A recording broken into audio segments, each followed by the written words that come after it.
All right, let's swing it back to meteorologist Sam Schreier now to get our Monday going. And wow, look at that image, Sam. I don't know if you guys forgot that this was happening. I got all turned around here. This was the lunar eclipse that happened last night, and then it was a super aggressive full moon as well, called like the flower blood whatever super moon. It's so many different words, it's hard to keep track of them all. But this was as the eclipse was starting to try to go from Bruce, and then I have a couple more to show you here.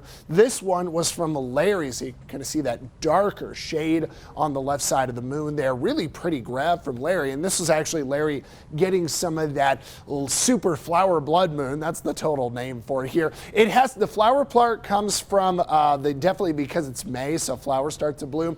And then that blood orange color is then just, I forget exactly what it is. I'll go look it up. But this was another really cool photo from Daniel at Prospect Lake, right towards downtown. And I got one or two more to show you through the show. But today we're under a weather alert. And why? Because we have more red flag warnings. Strong storms are actually possible today out east away from the interstate. We're going to be hot and dry on Tuesday as well as Thursday, with scattered thunderstorms back in the forecast on Wednesday. So let's look at conditions today. We've got high fire danger, from Fremont County down into our southern mountains and valleys, as well as Walsenburg to Trinidad. So that stretch of interstate does have more red flag warnings and pretty high fire danger.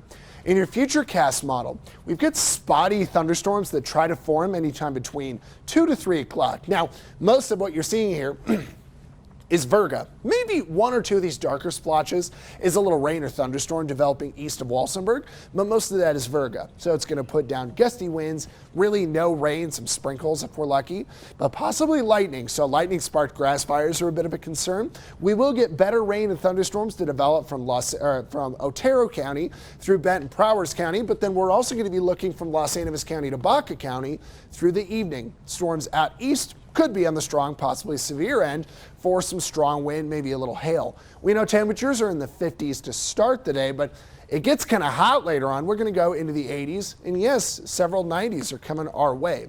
Now that does bring us into the extended forecast. For Colorado Springs, I think that we are looking in pretty good shape over the next few days. We are a little warmer tomorrow. Fire danger is kind of moderate, but we may not have as many widespread red flag warnings. We know scattered storms are coming Wednesday. It'll be cooler. And a big cool down at the end of the week. That's rain possible, but there could be some snow introduced to some of the high elevation zones. Pueblo, we know that we get an isolated storm on Wednesday. We're dry and hot for really most of this week, although Friday looks much more nice with that cool down and hopefully some good rain. Canyon City, I think that we're looking at scattered storms on Wednesday, with a little bit better chance of rain on Friday. And Woodland Park, got a chance of Virga with a little thunder out there today and better chance of rain on Wednesday. Yes, on Friday, that's a snow icon. It does seem a possibility. Woodland Park is much higher in elevation, and it's also, by the way, not horribly uncommon to get a little snow.